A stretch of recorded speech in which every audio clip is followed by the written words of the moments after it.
Good morning, afternoon, or evening, dear participants, dear colleagues, greetings. My pleasure to open the first session on the Blue Economy webinar series and welcome you as participants.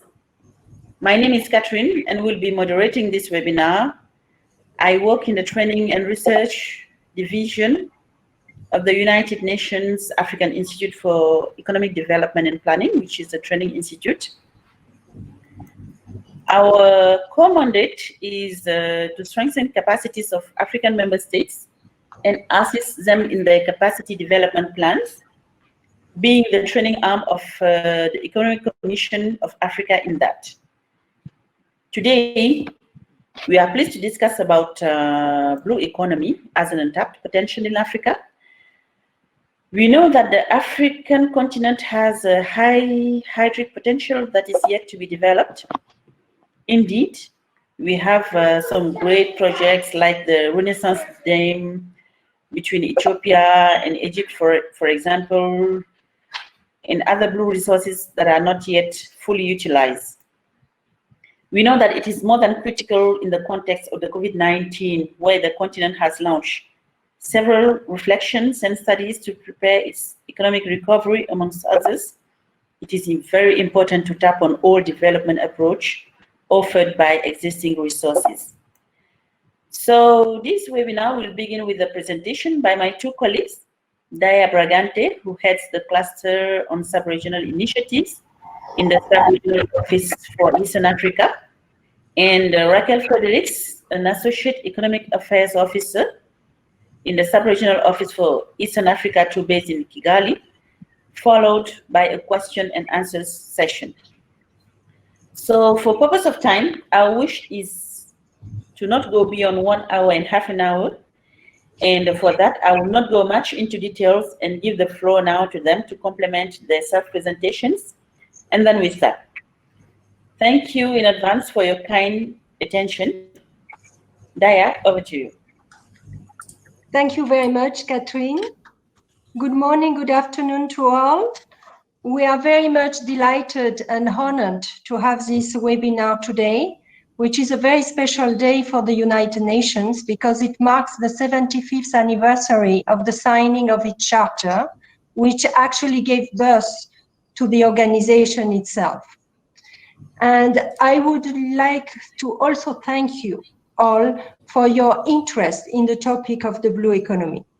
And we are very happy to have this first part of a series on blue economy webinars, which is going to focus on an untapped potential in Africa. The presentation will be structured into 3 sections, with the first one focusing on the background and introduction to the blue economy, followed by a second one, which will be providing a snapshot of the socio-economic potential of the blue economy and its role in terms of post-COVID-19 recovery, to be concluded by a last section on a brief introduction of the Blue Economy Policy Handbook for Africa and key policy experiences in Eastern Africa. At ECA level, and in particular in Eastern Africa, we have started to discuss the topic of the blue economy when we organized a sub-regional meeting of experts in Madagascar in 2015 on the topic of how to harness the blue economy for Eastern Africa's development. And it's at this meeting that the participants had recommended the development of a Blue Economy Policy Handbook, which was then launched in 2016 with a study of key blue economy sectors in Eastern Africa. The following year, in 2017, the organization has started to provide advisory services on blue economy-related thematic areas such as tourism, energy, mining, climate change, maritime security, etc. Those services continue in 2018, including support to Comoros for the development of their first strategic policy framework on the blue economy and the stock-taking report for Madagascar. ECA also participated in the first Sustainable Blue Economy Conference, which was held in November of that year in Kenya. In 2019, our office provided tailor-made support to the Indian Ocean Commission and Seychelles on Blue Economy Policy Development. We have finalized the regional action plan for the IOC, as well as a national action plan for Seychelles. We also organized a validation meeting for the adoption of a strategic roadmap for the development of deep sea mining regulations. And in 2020, we are planning to design a blue economy valuation toolkit that will help and guide the preparation of in-depth socioeconomic assessments to better know what the blue potential is, starting with the Eastern African region. When we are talking about the blue economy, the concept itself, it's about connecting the dots at all levels. The blue economy emanates from the hydrological cycle.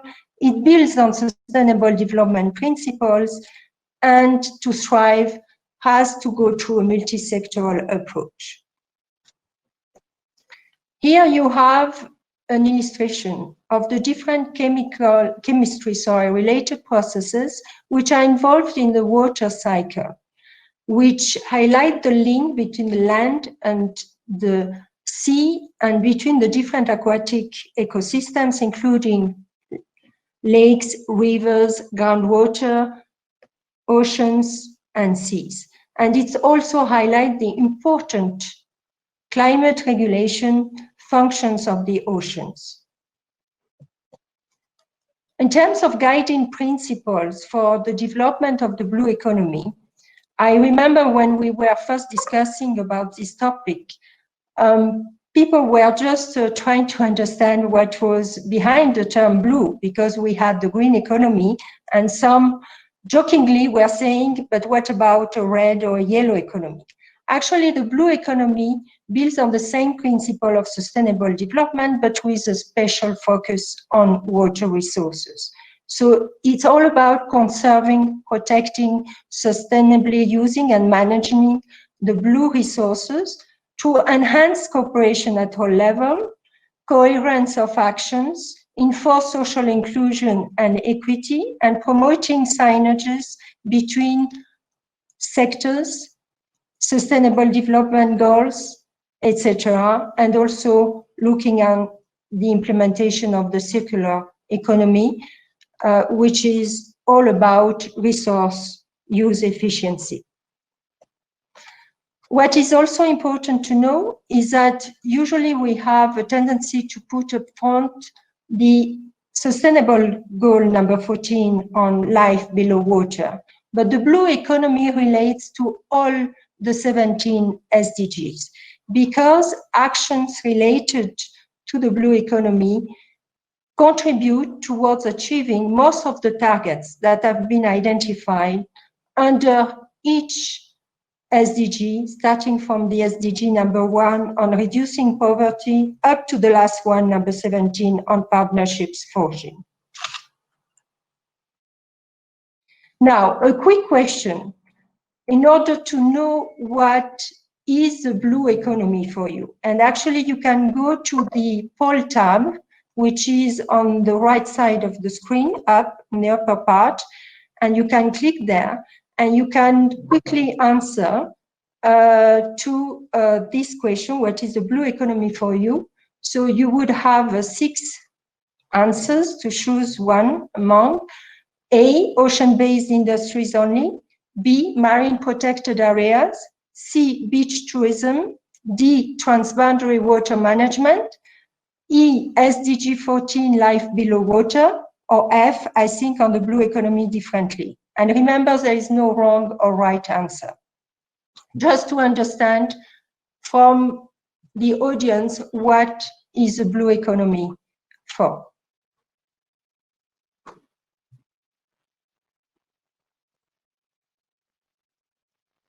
So we may get the results very shortly.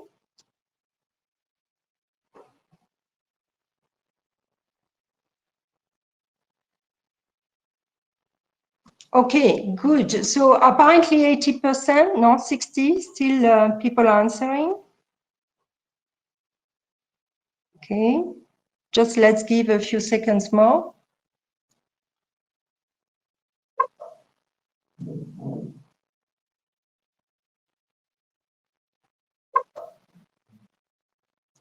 Okay, so that's very interesting. So we have 50%. Oh no, it's continuing. I thought it was.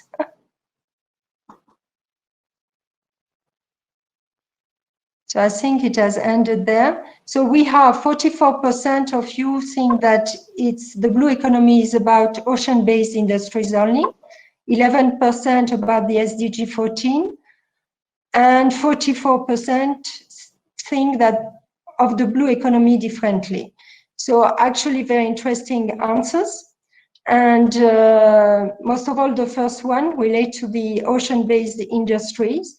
And actually, the blue economy includes a little bit of each of these elements, but goes beyond.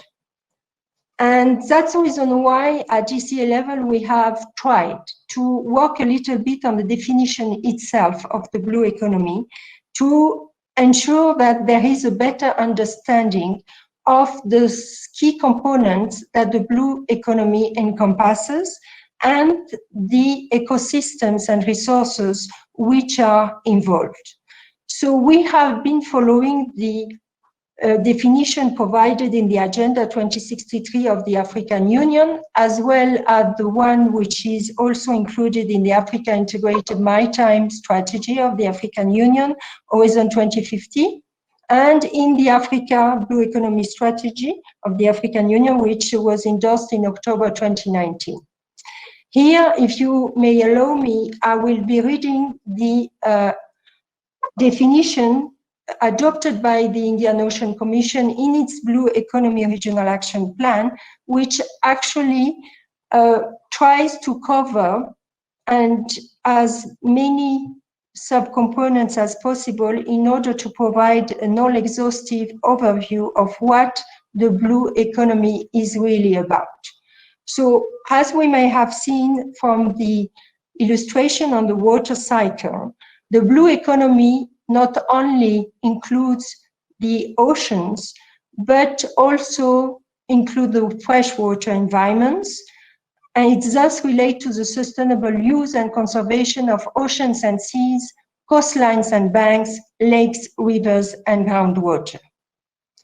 The blue economy also comprises a set of human activities that on the one hand organize in an integrated, fair and circular manner, the production, distribution, trade and consumption of goods and services resulting from the exploitation of aquatic resources, such as fisheries, mining and petroleum, biotechnologies and alternative energies, etc., or from the use of supports of aquatic environments, such as maritime transport, seaside tourism, and on the other hand, contribute to improve the health status of aquatic ecosystems by establishing protective and restorative measures. As a result, the blue economy revolves around the valorization of socio-economic sectors and ecological components. So this is more or less in a nutshell what the blue economy has been representing when we were initiating this process of looking on how to address some related challenges and enable the full harnessing of what it encompasses. And now I'm happy to hand it over to my colleague, Raquel, who will be presenting to you the second section of this webinar. Thank you. Thank you, Daya, and good morning, good afternoon, everyone. In this section, as I mentioned, we wanted to talk about some of the socioeconomic underpinnings of the blue economy and hopefully make a strong case for the blue economy perspectives to be really integrated into the recovery efforts during these turbulent times that we find ourselves in. But first, we would like to start with another poll question, since you're warmed up to doing polls. So Daya has just provided us with a very comprehensive explanation of how we define the blue economy here in UNECA. That's the United Nations Economic Commission for Africa. Given that, how much do you think that blue economy industries produce globally each year? Or in other words, how large do you think the blue economy is globally? So if you go to the tab at the top of the chat area, there's a tab menu, a polls menu, sorry, and that's where you can make your selection. And so we have provided 4 options. A, USD, United States dollars, 500 billion, over 2.5 trillion, less than 250,000, over 600 trillion, or if you have no idea, feel free to choose option E. So I'm going to give us a few minutes for you to submit your votes.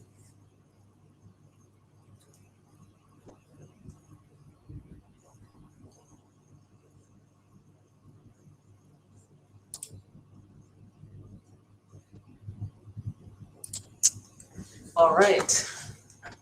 It seems as if everybody is coordinating around option B, which is not everyone, but half of you are coordinating around option B, which is 2.5 trillion, which is also what I would have chosen myself, which means that you are probably a bit familiar with the studies that I'm about to reference in a few minutes.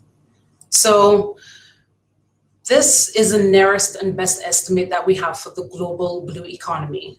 And this is a lot, but it is actually still understating the full description of what Daya described earlier. So we know that the African blue economy, it's vast and it's important, but there are not very accurate, comprehensive estimates of the size of the African blue economy yet. And this is something that our office is attempting to work on a bit more over the next year. However, until we're able to get those estimates finalized, and we're working with our country governments to be able to develop this, we can still leverage existing estimates for rough approximations. So if you look at the left-hand side of this slide, this displays some results from a study a few years ago taken by the Organization for Economic Cooperation and Development. In 2016, they produced a study that estimated the global ocean economy in 2010, and they forecasted what it would look like in 2030. And the ocean economy, they defined it very broadly as ocean-based industries that include shipping, fishing, maritime, and coastal tourism, offshore oil and gas, and so on. And so they estimated that in 2010, these ocean-based industries contributed 1.5 trillion US dollars to the global economy. And it also was responsible for 31 million jobs. And that's direct jobs within ocean industries. And a more recent estimate that I have not provided here was from 2018, which estimated that 2.5 trillion US dollars came from the ocean industries. And of course, this is not perfectly describing the blue economy because it does exclude a lot of the land-based, or not land-based, but the water resources that are based inland. But this is just an approximation of at least the base of where the blue economy can be sized for the world. And so the OECD also estimated that between 2010 and 2030, the ocean economy would have doubled in size, and it would be by 2030 providing 40 million jobs. So again, this differs from what this would have been a lot larger if we include the entire blue economy. And this estimate on the left-hand side of the slide was global, but of course we want to see what it would be like for African economies. So Christine mentioned that Daya and I work in the sub-regional office for Eastern Africa, and we focus on 14 countries within this sub-region. So of course, a lot of the work that we do tends to focus on case studies based in Eastern Africa. So we decided to try to look for estimates that were a bit more relevant for this region. In 2017, the Worldwide Fund, or WWF, they estimated that the Western Indian Ocean generates $21 billion US dollars each year. And the countries that they included in that estimate didn't exactly line up with how UNECA defines the Eastern African region. So we estimated that of the countries that we observe, they probably accounted for roughly half of that 21 billion. So about 11 billion US dollars are attributable to countries within Eastern Africa. Again, this is an imperfect estimate because it excludes many of the landlocked countries in our region. And all of these countries tend to have vibrant economic activity around their water resources. So that's why we want to create our own estimate that basically includes all of these resources and is a bit more expansive. For example, if we take a look at the African Great Lakes, Lake Victoria, Lake Malawi, etc., they hold over a quarter of the world's freshwater resources. And these lakes have an abundance of fish species, which of course contribute to the fish exports for the whole African continent. But beyond fishing, these lakes are also important for various reasons, for hydroelectric power generation, for tourism, and they're also important for inland water transport.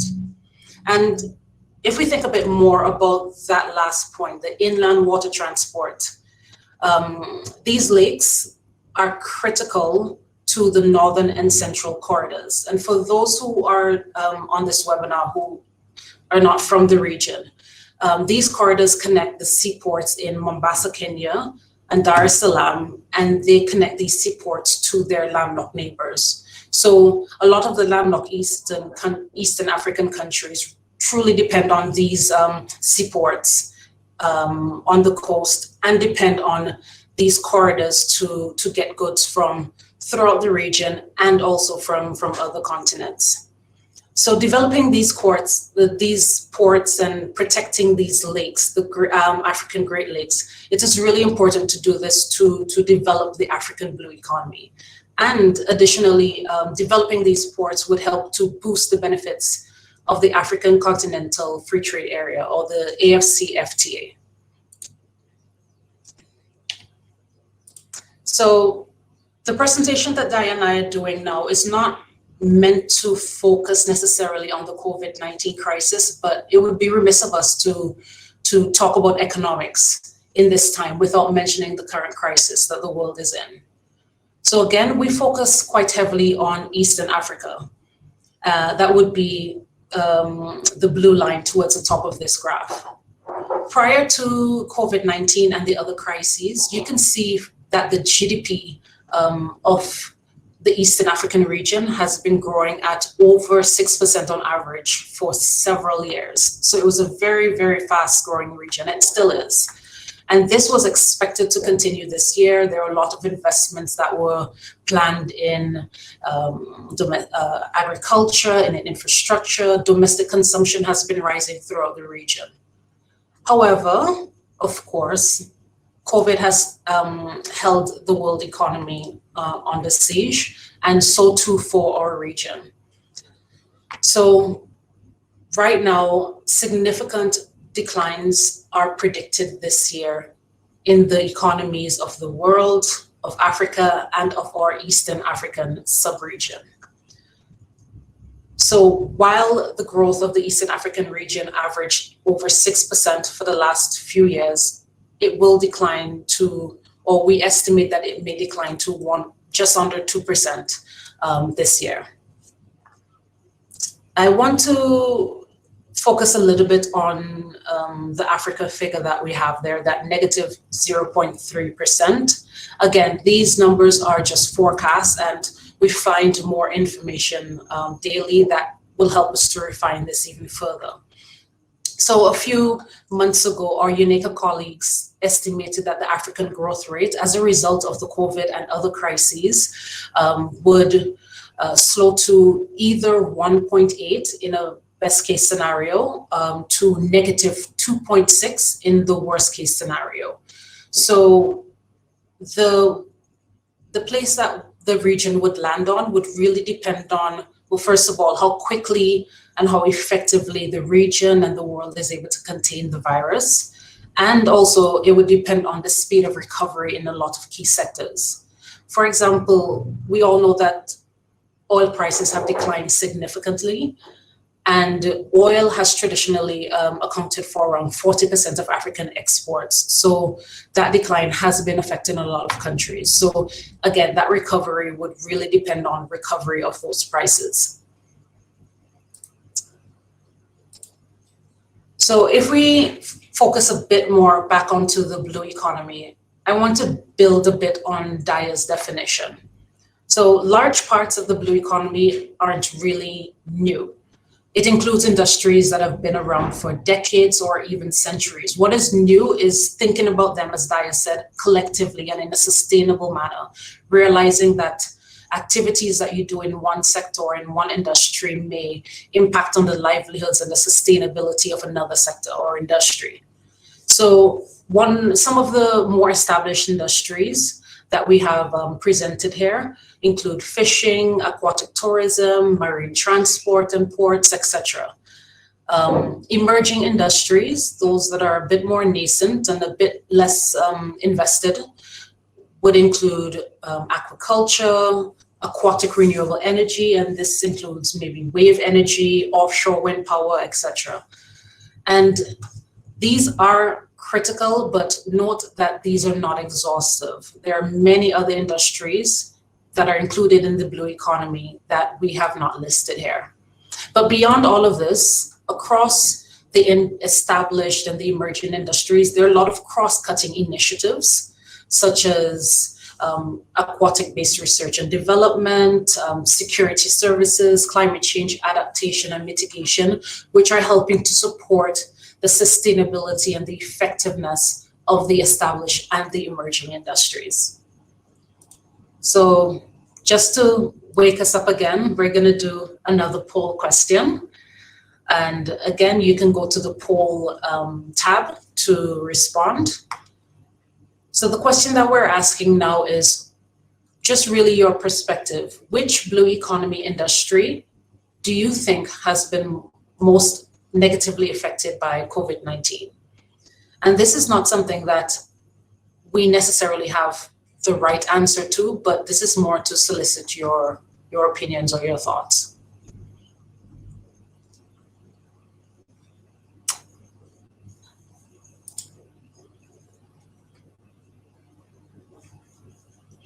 Abdu, do you mind? Oh, thank you.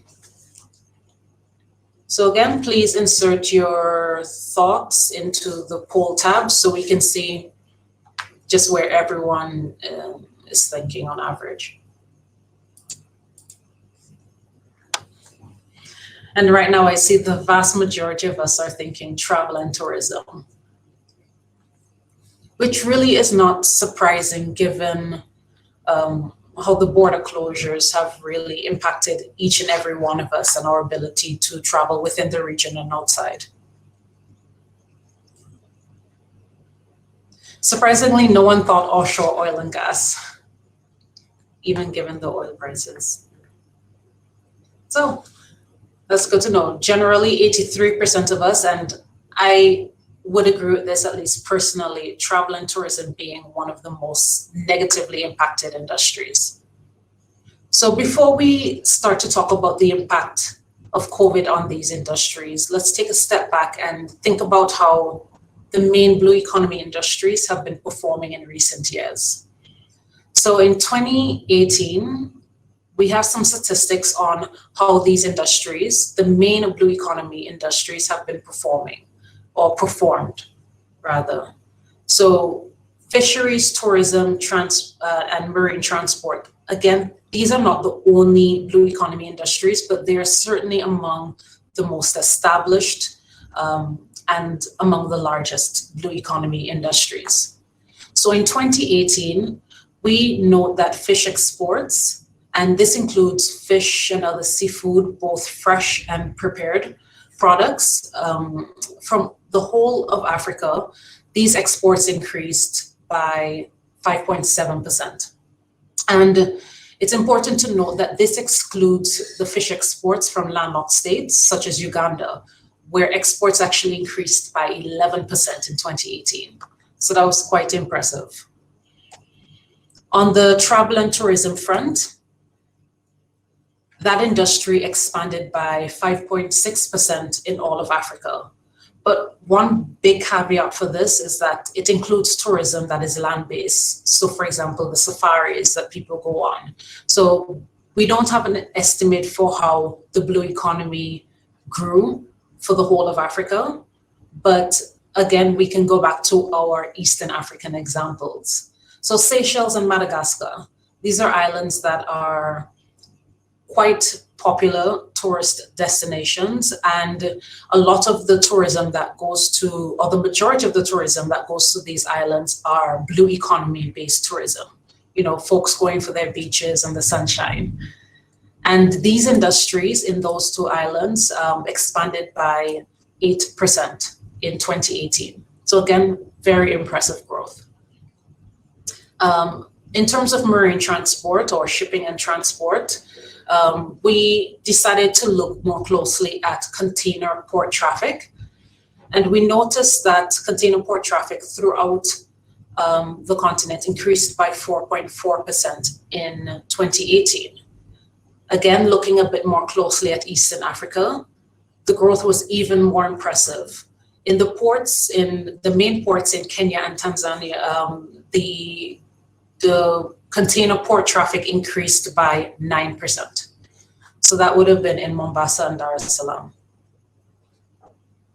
But we don't want to dwell too much on the past. It's, you know, about looking to the future. And unfortunately, COVID-19 has impacted all of these industries negatively. As I was saying, a lot of the forecasts that are being developed, I mean, as time goes on, we get more information and we'll be able to refine our forecasts, and other researchers are able to refine their forecasts. So we don't have, you know, strong predictions that we can share right now of how these industries will end at the end of the year, but we can see how things have been shifting, at least within the recent months. So for example, fisheries has been negatively impacted both on the supply and the demand side, particularly for fresh fish products, but there are some exceptions. For example, in Seychelles, they have seen an increased demand for canned tuna from their European markets. In the travel and tourism front, I know that many of us chose this as the most negatively impacted COVID industry from the COVID-19 crisis, and the data definitely supports this. So, for example, if we looked at the tourist arrival numbers, between January and April, they declined 35% compared to that period last year. And of course, the bulk of this was in April, and this would have been similar in May and in June, even though we don't have that data yet. But this was really due to the timing of border closures. And on the shipping and transport side, we really expect that trade would slow, but the data has been a bit lagged on that front. So our colleague within our office, he has been looking very closely at data coming out of both the Dar and the Mombasa ports. And he is soon to publish a short paper discussing the broader trade impacts on the region. But in the meantime, we do see that the Mombasa port declined over 27% just in the first 4 months of this year compared to the last 4 of last year. And I think all of these trends are indicating to us that the blue economy may have shrunken this year. So the blue economy is not really just about, it is about economic growth, but it's far broader than that. The blue economy also advocates for social development and equality, and it advocates for environmental protection. So the COVID crisis has been impacting all of these areas: the economics, the social, and the environmental, and of course, our health systems. So many of our UN colleagues have been assessing the impact that COVID may have on a lot of the hard-won gains that we have achieved over the last decade. Just this week, the African continent recorded over 300,000 confirmed COVID-19 cases and over 8,000 deaths. And by some estimates, some researchers believe that the crisis may actually push over 27 million people into extreme poverty. And again, the COVID-19 crisis is threatening or has even eroded many of the livelihoods for people within our region, especially for those who are in informal employment. So right now I have shared an excerpt from a UNDESA paper, and they, in that paper, discuss a bit more deeply the consequences of the coronavirus, as it disrupts social services, which would lead to increased deprivation, increased inequalities, etc. Now, I also mentioned the fact that the COVID-19 crisis is actually also impacting us from an environmental standpoint. So in addition to the socioeconomic impact, there are high environmental costs. As you can see on the left-hand side of the slide, the picture shows plastic pollution in the Congo River, and this image was captured in 2017. There is a lot of plastic in our oceans and a lot of pollution in our waters. And unfortunately, there's a possibility that some aspects of this pollution may even increase after the COVID-19 crisis. For example, on the right-hand side of the slide, you can see some gloves, masks, and bottles of hand sanitizer that have been collected around Côte d'Azur in France. And of course, this would often travel into the oceans. The plastic would further disintegrate and it may be consumed by fish, which ultimately we then eat. So this again is another environmental disaster that may come about or may expand after the COVID-19 crisis. I will turn over now to Daya to speak a bit more about the other crises facing our region. Thank you very much, Raquel. Actually, in addition to the impacts related to COVID-19, the region has been battling and facing other challenges, very unfortunately, related to climate change impacts. And you may wonder why we wish to show you this slide in particular, is again to show you actually the multiple dimensions and how dynamic they are when it comes to the blue economy, and those linkages that might be direct or indirect between different actions and related impacts that we may not think of. So when we are talking nowadays of the threat that the invasions of desert locusts are representing in Eastern Africa for millions of people in terms of food insecurity and livelihoods, it's actually all going back to a phenomenon which is linked to the Indian Ocean dipole, which is coming at a higher frequency level because of impacts of climate change on the temperatures of the oceans. And this is what the scientists are saying nowadays. There seems to be a correlation between these changes of temperatures in the ocean and the recurrence of this kind of very impacting phenomenon, which actually affect the climate regulation of the oceans I was talking about when I was presenting the slide on the water cycle. So this dipole has contributed actually to heavy rainfalls in the Eastern African region, but also to the bushfires in Australia as you may recall from last part of 2019. And very unfortunately, this situation is providing the ideal conditions for breeding of locust swarms, which, as I said, will affect seriously the food security in the whole region. In order to tackle these challenges, and in particular when it comes to the blue economy, regional cooperations, because of the specific geopolitical dimensions in place, plays a very critical and instrumental role. For those who may follow in the news, there are a lot of now discussions around the Grand Renaissance Dam in Ethiopia, which is a massive dam of a capacity of around 74 billion cubic meters, and which construction started in 2011.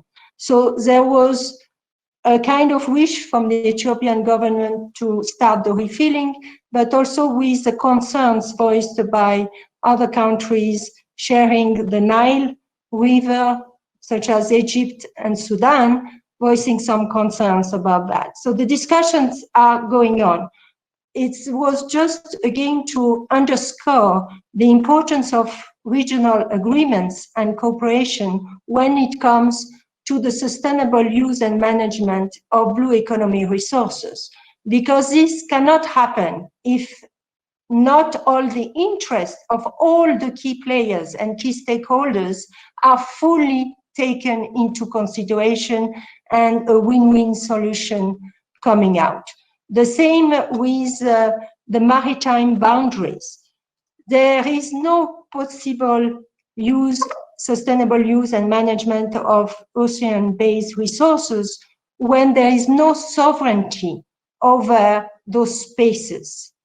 So the amicable resolution, when it comes and through the involvement of relevant organs such as the Permanent Court of Arbitration, in order to solve disputes in relation to maritime boundaries, are also very crucial towards the implementation of the blue economy. And we all know that nowadays there are still pending issues when it comes to the delimitation of those maritime boundaries all over the world. Another key sector which actually we tend to not to think as an obvious sector for the blue economy, but which plays a very instrumental role, is the one related to the telecommunications, in particular about the submarine cables. You can easily understand and imagine that without them, there wouldn't be internet or any possible communication or any digital transformation, which has even become even more important during this particular situation linked to the COVID-19, where this transformation and the digitalization of services have been accelerated due to COVID-19. So hence the highlighting importance of the submarine cables. And you will see that around Africa, toward the southern African, those cables, there was a project which was implemented by the Indian Ocean Commission. It's about the Métis cable, which was just laid down a few weeks ago and was launched.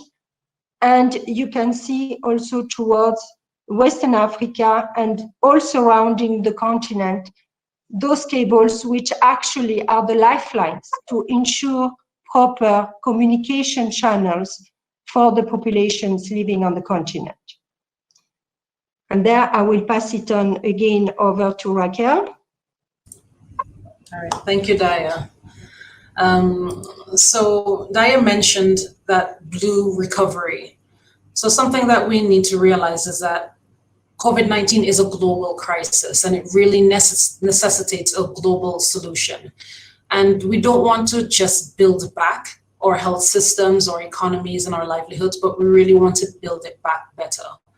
And there is an opportunity here for us to really integrate a lot of green or blue economy principles to ensure that when we were building our world, it's just more resilient and more sustainable.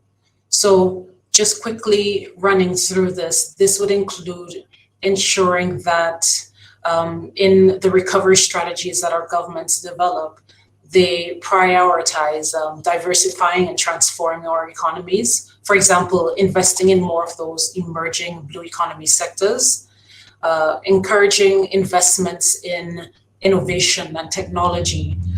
We need to increase employment opportunities and create more decent jobs, not just jobs.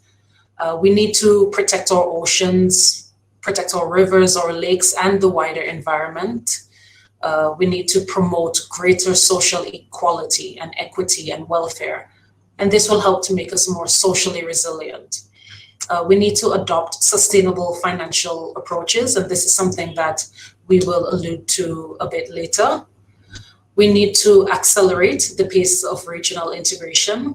Of course, UNECA has been a very strong advocate for the African Continental Free Trade Area, so this isn't a space for us to make a plug.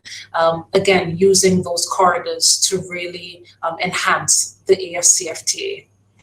And last but by no means least, we need to improve food security. And this may include investing in agriculture a lot more than we're already doing to ensure that we prevent the depletion of fish stocks.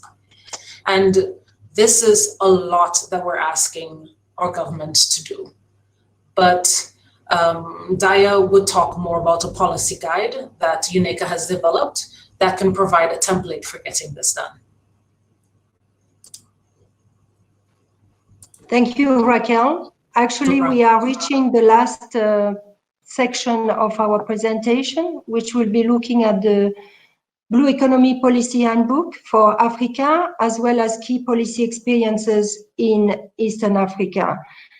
And before I continue, I would like to ask you the last question for this webinar, which is based on your experience. Do you think there is any collaboration between the different blue economy sectors? So also including at institutional level between authorities dealing or ministries dealing with specific sectors and so on, so at all sectors. So answer A, yes, they collaborate. Answer B, no, they do not. Answer C, I do not know.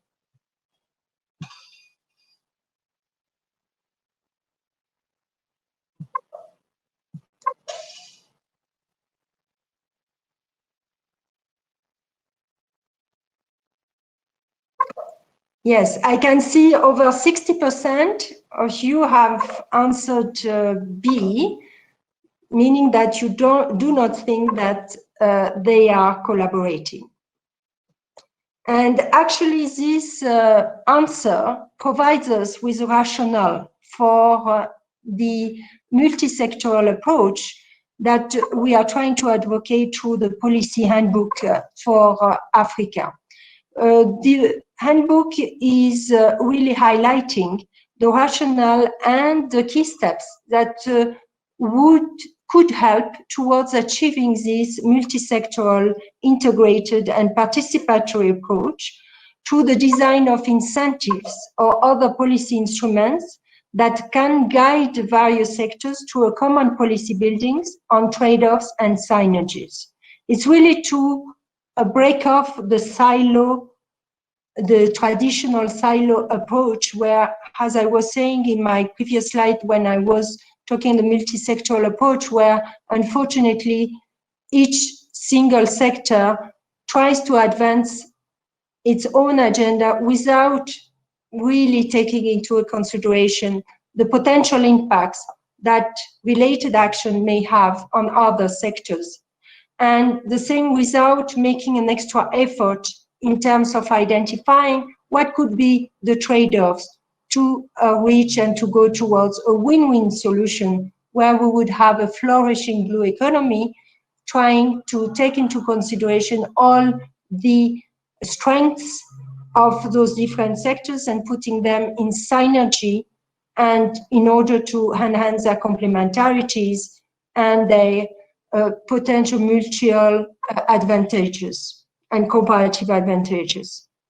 So this would help towards ensuring the creation of an ideal framework for intervention where all key stakeholders, key players would have a word to say, to contribute to, oh yeah, thank you, Raquel, for posting it, to actually participate and contribute to the agenda setting, to the policy design and implementation, and ensuring a smooth dynamics and linkage between the different spheres of intervention, from the local to the national, to the regional, to the international, to the global, with an ultimate longer-term sustainability in the environment, social, and economic fields.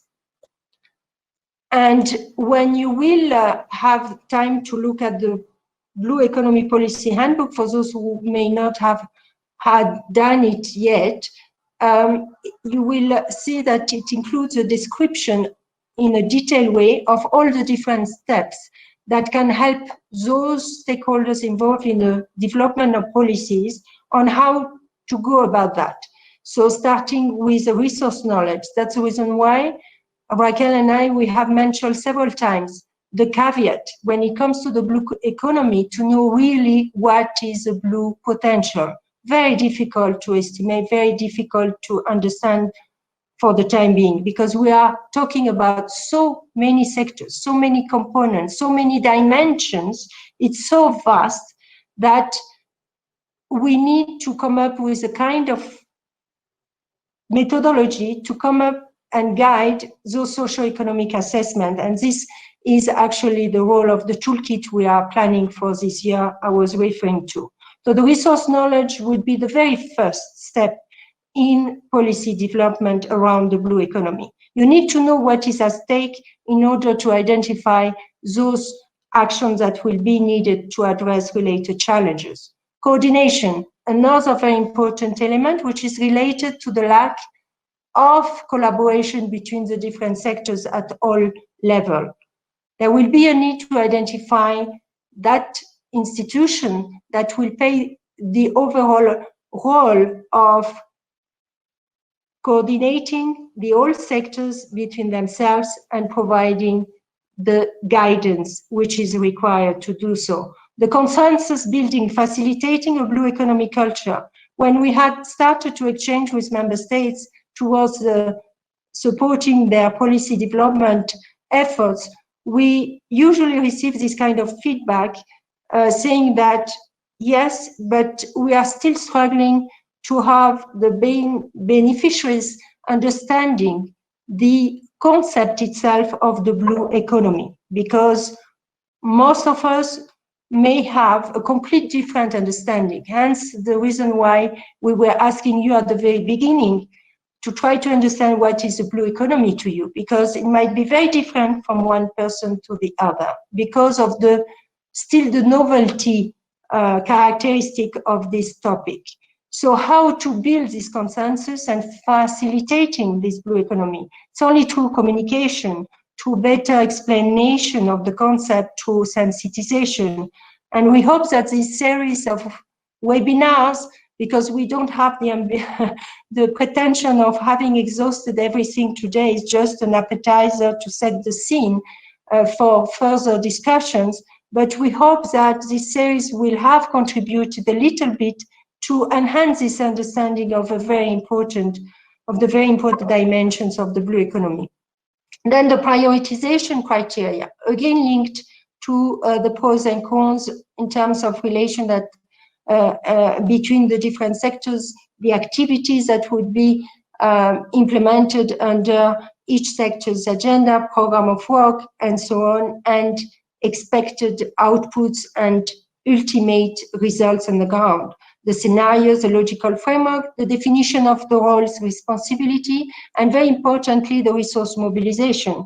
We have seen that in some countries, they are very, very innovative when it comes to the support in terms of resource mobilization to finance blue economy activities, and I'm having in mind the blue bonds in Seychelles. And we hope that in the next round of webinars, we will have an opportunity also to further present this kind of innovative financing when it comes to the blue economy, because without finance, of course, nothing much can be attained, unfortunately. And now it's becoming even more difficult because of this unique situation we are experiencing in relation to COVID-19.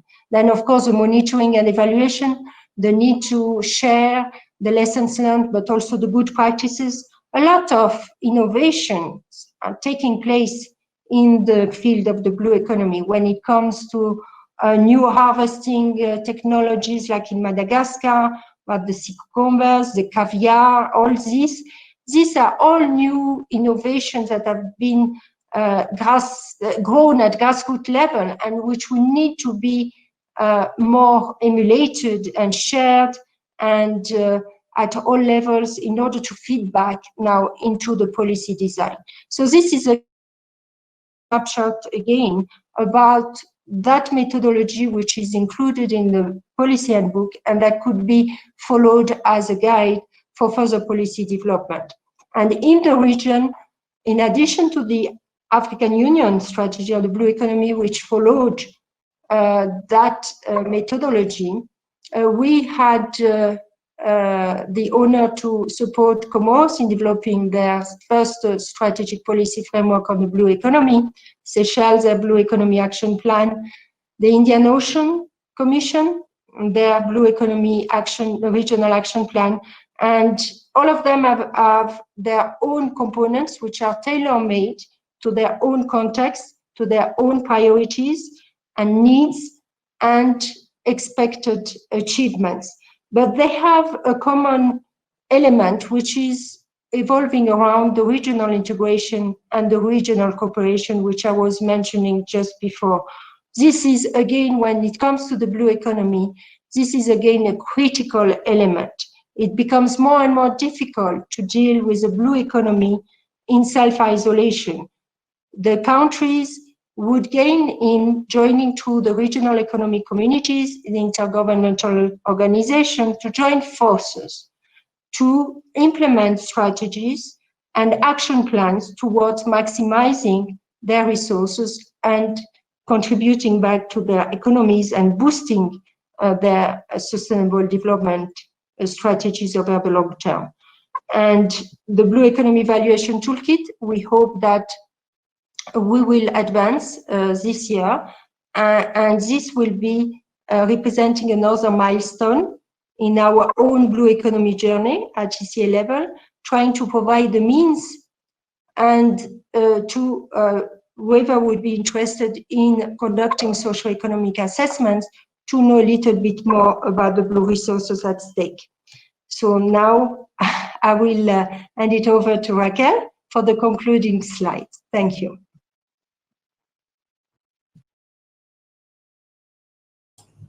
Thank you, Daya. It would help if I unmute my mic. So Daya described this presentation as an appetizer, and that is such a perfect description. There's so much that we can get into talking about the blue economy, and this presentation was really just an introduction to the concept and all the different elements that we can think about for the African continent. So what I'm really excited to discuss right now is the fact that we have a series of additional webinars that we have planned. So for example, in a part 2, we're hoping to have a panel discussion, which would take a lot of the theoretical concepts that we have just introduced. And we'll have real personal journeys or journeys from member states, where they can share real world examples of how they have been integrating the blue economy into their work and their public policy. And this would not just be member states, but also representatives from the regional economic commissions and other international intergovernmental organizations. Daya also mentioned the blue bonds from Seychelles. we noticed that, the blue economy, investing in the blue economy can be very expensive and very difficult. So there have been a lot of interesting ways that different governments have been approaching financing the blue economy and financing these investments. And so we hope to have a third session that really gets into these innovative approaches to financing these investments. And again, the Blue Economy Evaluation Toolkit, I noticed that a lot of us have questions about how we can really value the blue economy and justify the investments that would have to be made from the public purse. And so we hope to eventually get to a session where we can talk a bit more about the toolkit that we are currently developing and hopefully provide some examples of the valuations that we've done for our member countries. Now, one thing that I do have to say, we are going to be very receptive to your feedback. So if this is a series that you would be interested in participating in, let us know what key areas you would like us to focus on, and that's something that we can integrate into these upcoming webinars. So it's definitely going to evolve based on your feedback. Thank you. And last but not least, thank you for staying with us here for an hour. I see that you've already been sharing questions. If you have additional questions, please share it now, or you can always feel free to email either Daya or myself. Okay, thank you, colleagues. Thank you for the presentations. I can see that it has brought much interest when I see the chat and the question tab. So just for your information, recorded materials will be sent to all of you at the end of the session, and the URL of the recorded material will also be shared. I think we have already tell you to put your questions in the question tab. For purpose of time, maybe questions that look similar will be answered once. And I just wish to kindly request you to fill at the end of the session the evaluation questionnaire that will be sent to you just after the question and answers session. So if you allow me, we can now start interacting with participants. I can see many questions here. At the very beginning, I can see a question: is different strategy development for economy blue statement? The Mediterranean Sea is semi-closed sea. This is the first question we have received. Colleagues, over to you. Okay, Catherine, just for clarification purpose, we are going to take question after question, or like a group of questions? In fact, I'm trying to see the questions that are very different, and if we see many questions that looks like, we can just provide an answer for all of them. Yeah, questions after questions. Yeah, thank you. Okay, I'm also looking at the question from Algeria.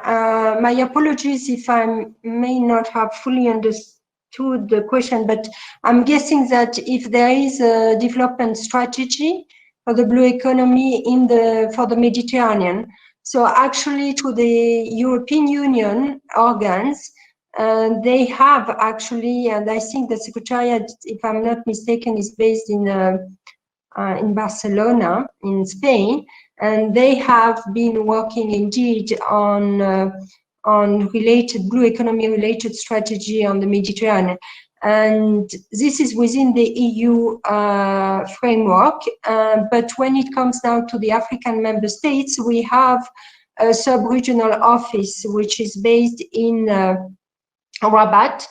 And I don't know if if we have any colleagues here who are part of the participants and coming from the office of Rabat, who had started a few years back some research on key blue economy sectors, if I'm not mistaken, in terms of coming up with a kind of baseline. in order to inform some strategic orientation. So perhaps after this meeting, we could provide the contact details of our colleague who is also following up on that in Rabat. So, and then you may receive further information specifically related to the Mediterranean. Yeah, thank you. Thank you, Daya. And just a precision, because as I'm reviewing the questions, I can see some are related to the North African area.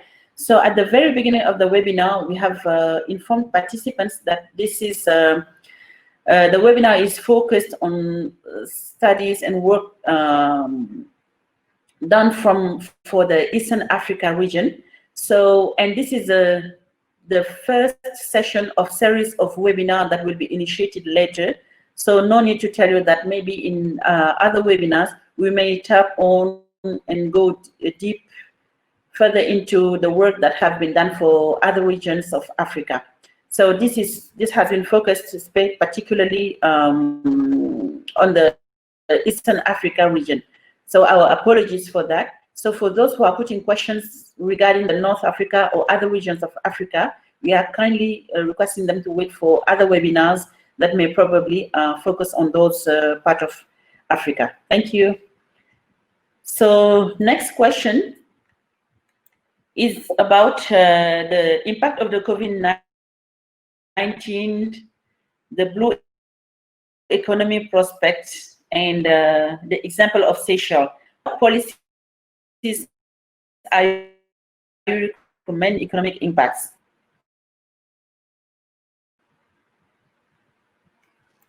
Raquel, you may wish to. Yes, that's definitely a great question. Something that we have to make note of is the fact that Seychelles and a lot of governments within the region have been very proactive in how they have addressed this crisis. So, for example, Seychelles, I know the government has basically canceled their 2020 budget and rebuilt a new budget to be able to meet the most immediate needs of the crisis. But of course, Seychelles, that particular example, since you brought it up, has been particularly devastated given how dependent it has been on tourism. And tourism has helped to boost Seychelles' economic growth in recent years and the way that they have been able to develop both socially and economically. But of course, this has increased its vulnerability to the COVID-19 crisis. So our office actually prepared a short brief specifically targeting Seychelles and other island economies within the region to think through how the COVID-19 crisis will be impacting them in tourism, in blue economy industries and beyond. And that's something that I will share the link to shortly. But in that brief, some of the things that we have suggested, especially when it comes to tourism, is really trying to diversify the tourism market. And I know this may be easier said than done, but Seychelles relies very heavily on the European markets for tourism. And when we think about the trends in tourism right now, it's more likely that, of course, domestic and regional tourism will recover a lot faster than international tourism would. And so if Seychelles is able to reach out more to, for example, potential tourists within the region and from countries that have contained the virus, that could be a way for these islands to really get a lot more visitors to their shores in a way that while they wait for their main source markets to recover. And of course, there is a great importance for Seychelles and other countries to really ratify the AFCFTA. And I think that this would also help to boost trade between the islands within this area and the rest of the African continent. And that can help to, again, boost the export markets, the fish exports. And so this again would be ways in which we can advocate for, again, blue economy principles and regional integration as a road to recovery from COVID-19, really tapping into our regional networks a lot more. But I will share some of our COVID analysis with you right now. Okay, thank you, colleagues. For purpose of time, maybe we can try to be as much brief as possible because we have so many questions. Next will be, which African countries are working on the CO Blue Economy accounts?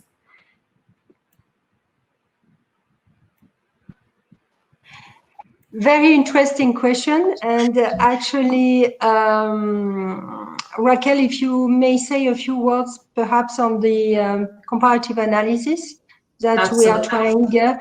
And actually that would become and it's linked to the design of the Blue Economy Valuation Toolkit. It's on how now to maybe go to a phase on designing Blue Economy satellite accounts for member states. So, and based again on the national accounting system and also on the natural capital accounting assessments. Raquel, thanks. Mm-hmm. So thank you, Daya. And I would, to answer this quickly, yes, we have been working with Seychelles and also a country in the Caribbean and working with the Caribbean Development Bank, a regional institution within the Caribbean, to really advocate for the use of Blue Economy satellite accounts to really have a proper assessment of the impact of the blue economy within these regions, within these countries, especially these countries that are very blue economy oriented. So the research that Daya referenced that we would be working on, hopefully to publish later this year, would be a comparative analysis between Seychelles and the Bahamas, using blue economy satellite accounts to really compare the impact of the blue economy domestically and to identify the economies, or identify the industries that are really benefiting the most from the blue economy. We also want to go beyond that. It would not be just a quantitative analysis, but we'll be investigating how the policy strategies in these different countries, how effective they have been, and how they what the impact has been on growth, on employment, on government finances, on trade, etc. So that's a little teaser for what should be coming later on this year.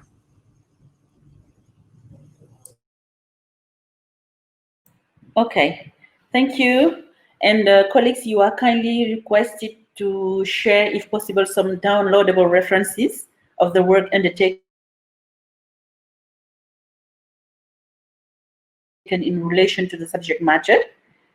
And next question, what concrete actions have been taken so far to curb the negative impact of COVID-19 on blue economy and its component in East Africa? Over to you. Yes, this is related to the kind of discussion we have initiated on the blue recovery and trying to assess first the impact of COVID-19 on different sectors, including the tourism. And Raquel, I think she has touched upon both in her presentation and in her previous answers when it came to discuss the impacts on tourism sector in Seychelles.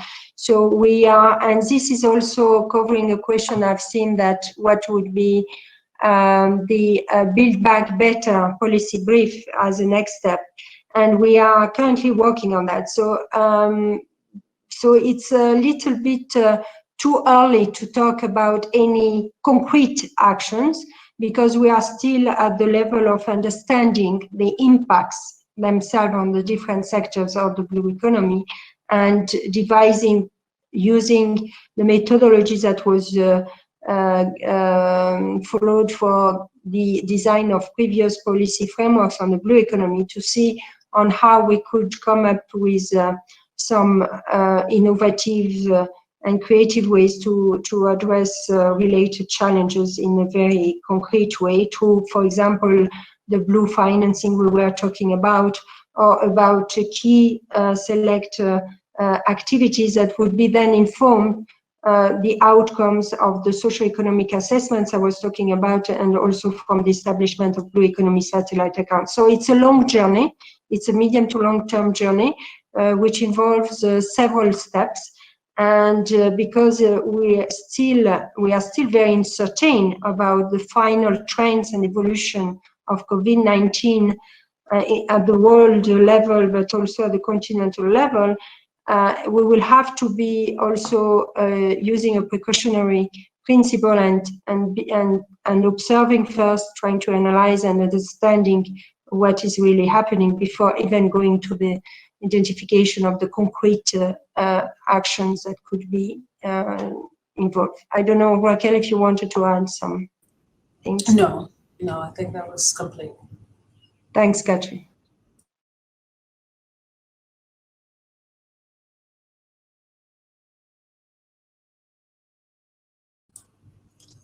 So I think Catherine? we may have lost Catherine. Catherine, can you hear us? I think your image is frozen. I think she may have lost internet connectivity. So Oops. I will take a look at the Please send a questions. message. Which ones we have not answered, just. Yes, I think we can do that. I'm just sending an email to Abdu.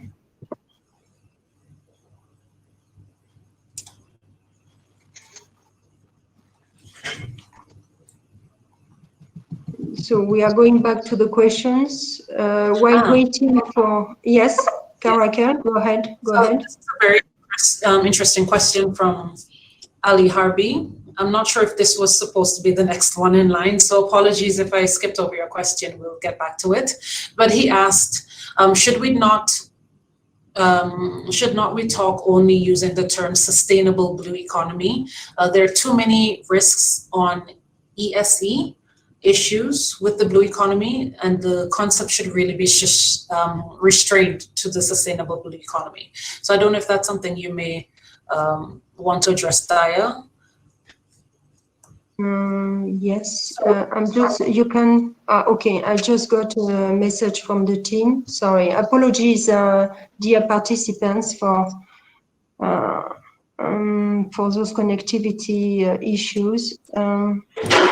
Yes, sorry, yes, I'm just rereading the question because I was exchanging with Abdu. One second, should we not talk only using the terms?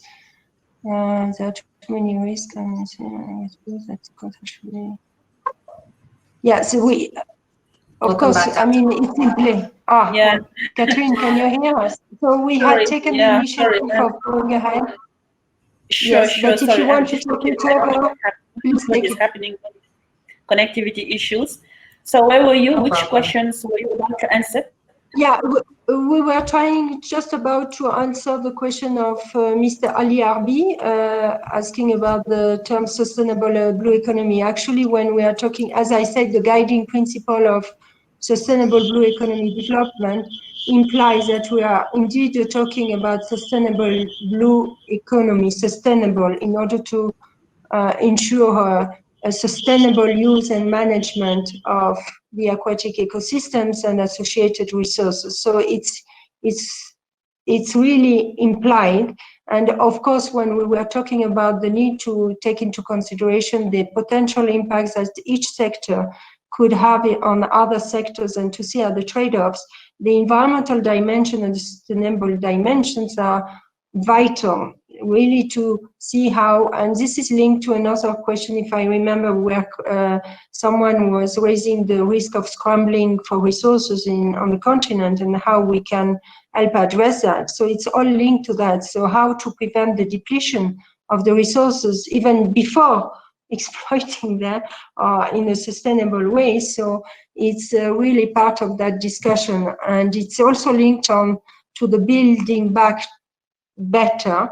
It's really this time we are being provided with a unique opportunity not to repeat the mistakes from the past, but to really implementing all the the tools we have at our disposal when it comes to marine spatial planning, for example, when it comes to integrated coastal management, taking into account the interface between the different ecosystems, the pollution thing. So we are trying to look at that and consider in the most holistic way, and always having this sustainability as underlying or sine qua non condition, because without that, I mean, we cannot even talking about the flourishing blue economies that would last forever. So, and it's all also linked to the need for social inclusion and the creation of decent jobs. And so it's all part, they are the several variables on the same equation. So of course, sustainable blue economy, even if we don't add every time the term of sustainable, but we cannot talk about the blue economy without implying that it's the sustainable dimension are part and parcel of the concept itself. Thank you. Okay, thank you, Daya. Again, to participants, because I've seen some questions asking for special sessions. So I think that at the very beginning, Raquel emphasized on the fact that blue economy is very vast. And then this is the first session of a series of webinars that will be conducted in blue economy theme. So this is just a kind of setting the scene. And once again, we are kindly requesting participants to wait for other series of webinars that will go deeper on those specific issues like transit transport, landlocked, island developing countries, economic issues, environment aspects, etc. Thank you for your kind comprehension. So we can move forward with next question. I've lost, I think we have lost Raquel. I don't know. Yes, we have lost Raquel, unfortunately, but I think that she will be joining. I'm sorry about that, internet connectivity issues as well. Okay.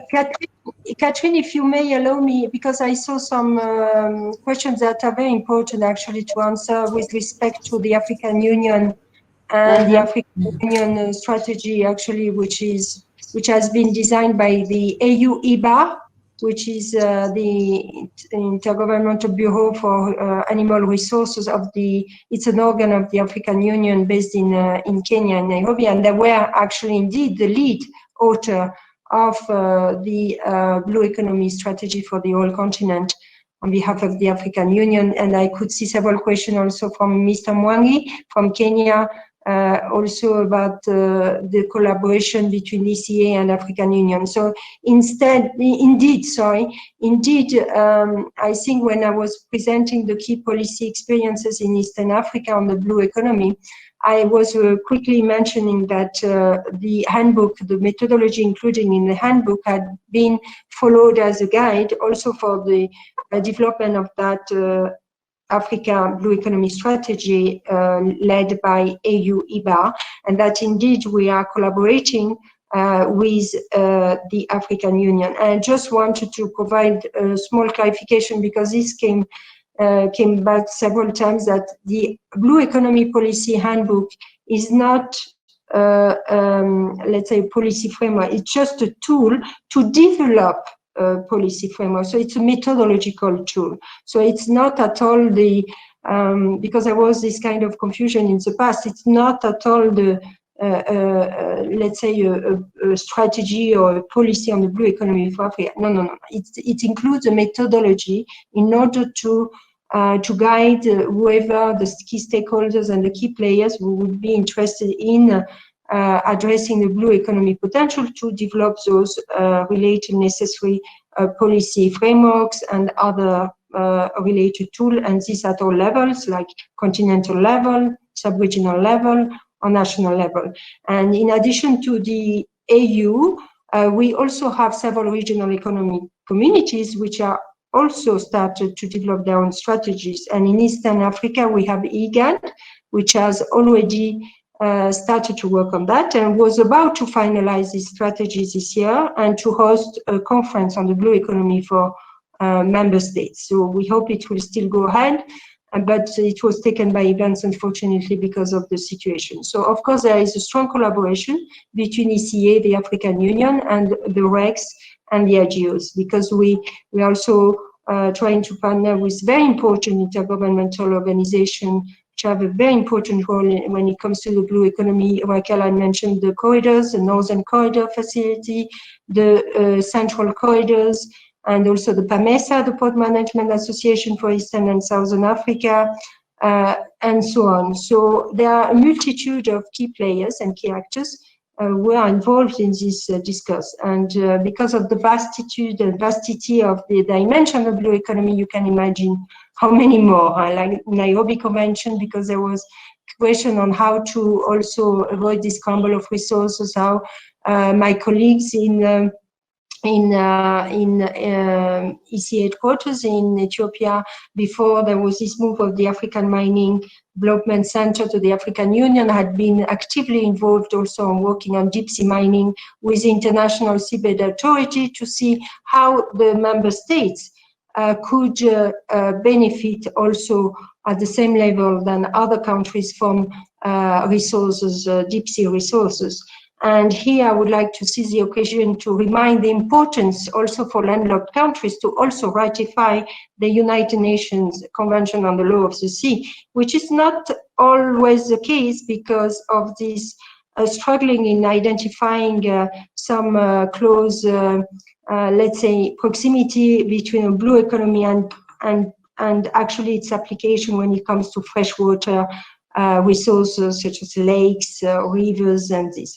But for example, in Kenya, they have already been very active when it comes to the regional economic areas, basins around Lake Victoria, and also along, in addition to the coastal zone. So these are, and I will stop here because for time constraints, but as I said, we have just tried to open the discussion and there is so much more to be told of. Thank you. Thank you, Daya. Raquel, do you want to add something to that?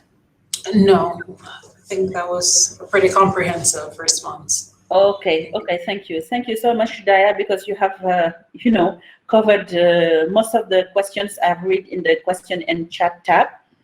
And I'm kindly also asking participants to go and visit the www.uneca.org website, because the ECA have done a great job on this blue economy issue, because I've seen many questions also tending to ask what is the program ECA has done on these, what are the principles, evaluation, etc., for French-speaking countries. So I'm kindly inviting them to go and visit the website, and then if they have still more questions or clarifications on issues in relation with that, to come back to us for deeper answers. So colleagues, we have planned to stop at 12, but we have started later, so maybe we can take 2 questions and then close the session, if this suits you. Colleagues, yes. Is it okay? Yes. We can take 2 more questions and then close the session. Sure. We follow your lead and guidance, Catherine. Okay, thank you. So next will be, this is rather a comment.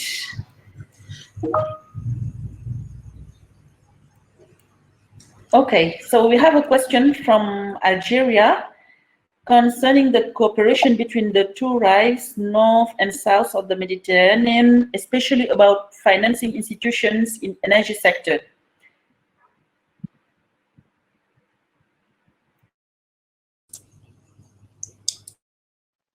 Okay, I didn't read. Raquel, you wanted to say? Sorry. No, I was going to say that I need to probably read that question directly. I didn't understand it, but yes, me too. It was raised by whom, Catherine? Sorry. Humel Wasila. So my question concerns the cooperation between the two rights, north and south of the Mediterranean, especially about financing institutions in energy sector. Okay, as I said before, when it comes to the Mediterranean, there are already those frameworks and instruments which have been put in place to the European Union. But when it comes to specific one for the southern Mediterranean involving also the Northern African part, then it's really, I mean, and I think I've just noticed that Mr. Nassim Moulman, who is based in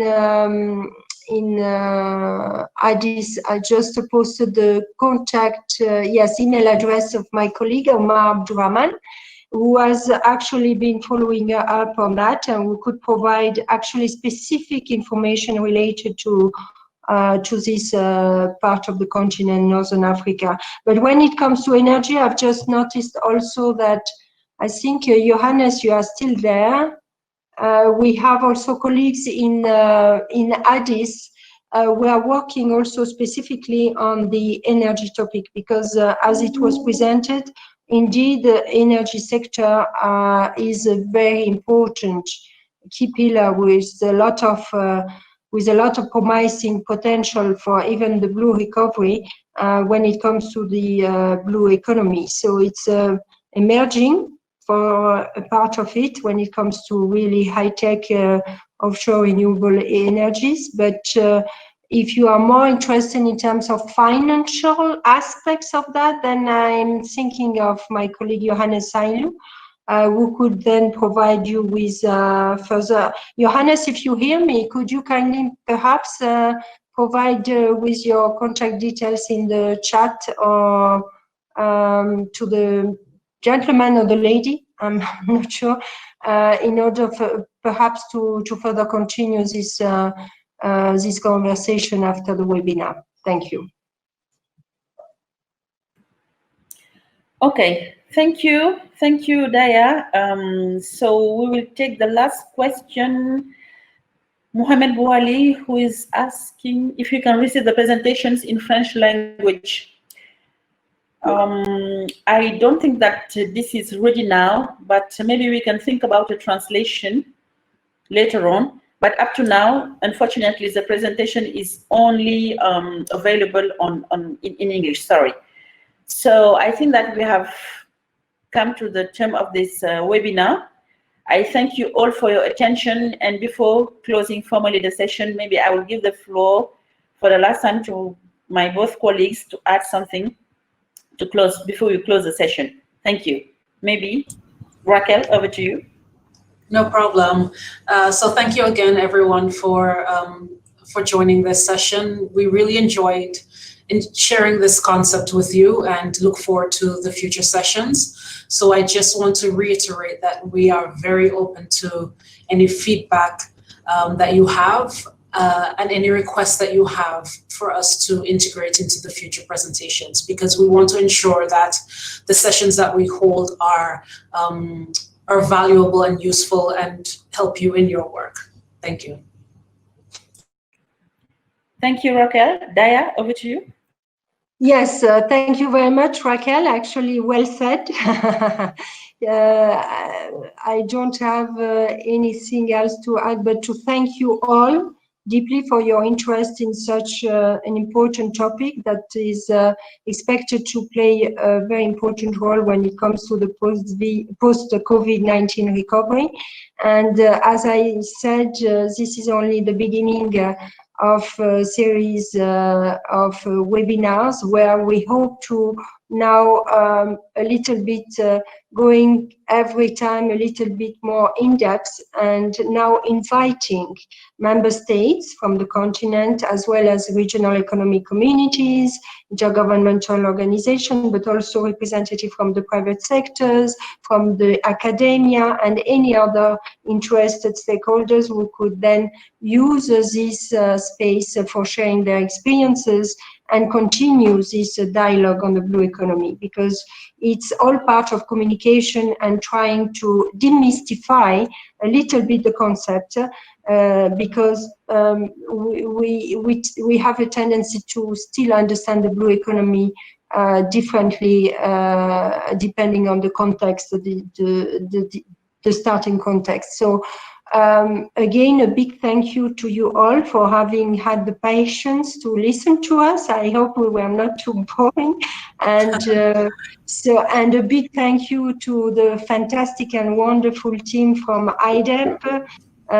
Catherine, you fantastic moderator, thank you so much. Abdu, who has been operating behind the scenes, wonderful, and Yaye also, and all the support, and Thierry, who is a mastermind behind all these webinars. So a big thank you to our colleagues from IDEP to have provided us with this unique opportunity to talk a little bit more about a topic that we are passionate about. And we, as Raquel said it very well, we look forward to continue this journey together with all of you. So thank you again. And yes, we are about to start a weekend, so I wish you a wonderful weekend. Thanks a lot. Thank you. Thank you so much, colleagues. Thank you also to my colleagues backstage who are making this doable technically. Thank you to Cherry also. Thank you to all my colleagues that I cannot mention here. Thank you to participants for their time and patience. And my sincere apologies for connectivity issues. So we are looking forward to having you in our next session so that we can go deeply in specific issues like economy, environment, and all other aspects. Thank you so much. Have a nice weekend. Stay safe. Bye-bye.